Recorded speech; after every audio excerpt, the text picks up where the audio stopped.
Hey guys, welcome back to FoolCraft 3. Um, so real quick, if you had to guess what biome this is, that's why I have the HUD turned off so you can't look at the map and stuff. But if you had to guess what biome this is, what would you say that was? Let's see, we've got dirt everywhere, no grass, but there are mushrooms, just for some reason. Hmm, you might think wasteland of some kind, dirt, mountain, hill, plains, something or other. Nope, this actually is a magical forest. Yeah, if you look on the map, there's a big giant brown area. There's magical forest as you might know it, right there. This is magical forest after I got to it. This is the result of a little bit of vein miner looking for one specific block, and that block is called an ambient grass block. Let me get in here real quick. Let me look around for just a second. Alright, so we've got wisps flying around. Oh, come on, that hit him. It bounced off. There, that got him. There we go. You see that little sparkle right there? Just that little bit right there. Alright, zombie. Back up. Oh, there's another one right there. So these things... Oh, there's a whole bunch right behind me. All those little sparkles right there, they come from a block that looks exactly like grass, but it's called an ambient grass block, and it's from FoolCraft. Let me see if I can even find it in here. Probably not. But to find them, what I was doing was just taking my shovel, looking at a grass block, and hitting vein miner, and it'll clear all the grass blocks out of the way, and it'll leave the ambient grass block that is identical looking, but actually a different block.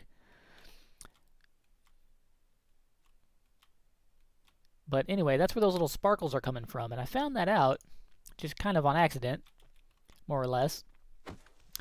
And turns out you can silk touch that block and pick it up and carry it with you, and then put it back down. Oh, there it is, right there. Ambient grass block.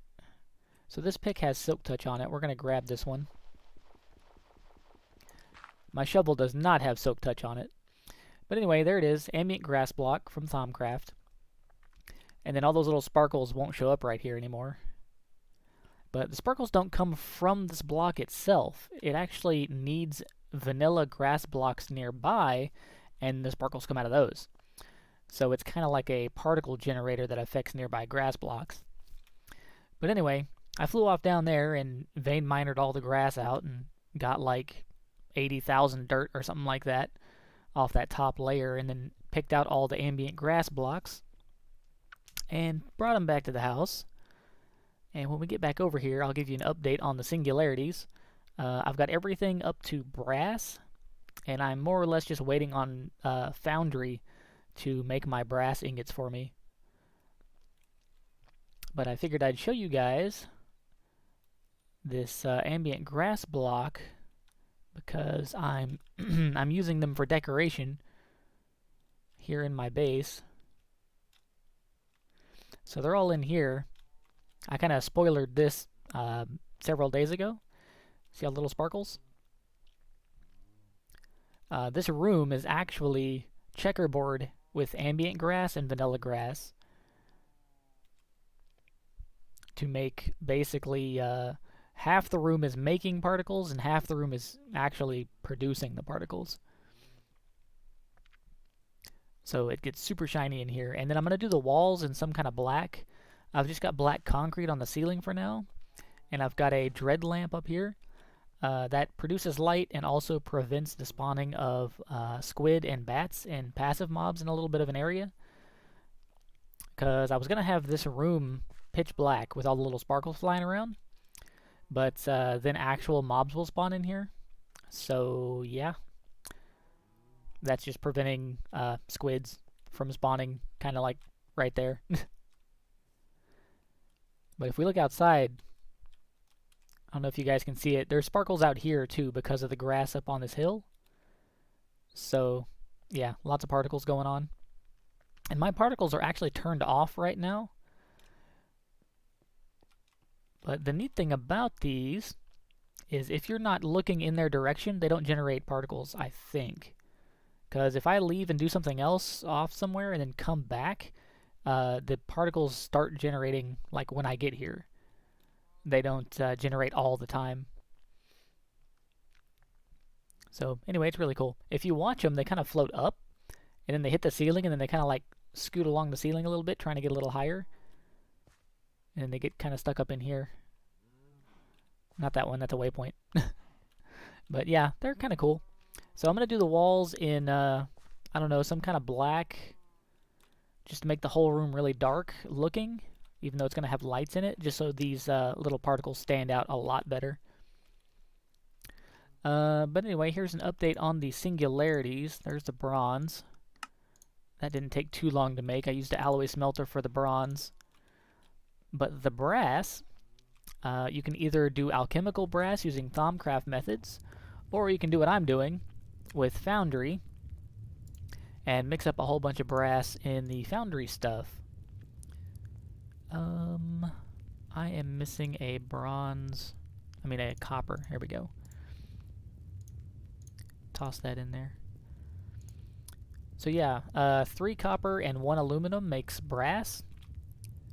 I'm basically just melting them all down in here, and I've got a fluid conduit with a filter on it, throwing everything in these tanks, and the tanks are exporting to the casting table, because as far as I can tell, that's the only way to make that alchemical brass into an ingot is, oh no, I guess I can use this metal caster machine.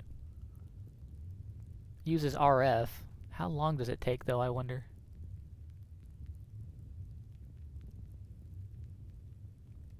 Huh. It might take exactly the same amount of time. But anyway, I'm just dropping it into these ingot casting table. And it's exporting into this crate. I've got one of those super thin transfer nodes between these 2 blocks. And it's pulling out the ingot into this. So let's see, 3, 4, 5, 6. I'm about halfway done, just a little over halfway. I'm making 12 stacks worth here. I can put this bronze away. That's the leftovers. The aluminum. Well, my inventory auto-sorted. Let's see, get rid of that and that. And the rest of this stuff I don't really need. I can probably just trash it. But yeah, ambient grass. Really cool, makes particles. And that's where I'm using it. And that's how to find it and where to get it. So just that little bit and a little bit of update on the singularities, and I'm going to get back to it. So thanks for coming by. Thanks for watching. A little 8-minute video. I'll see you guys later. Have a good day.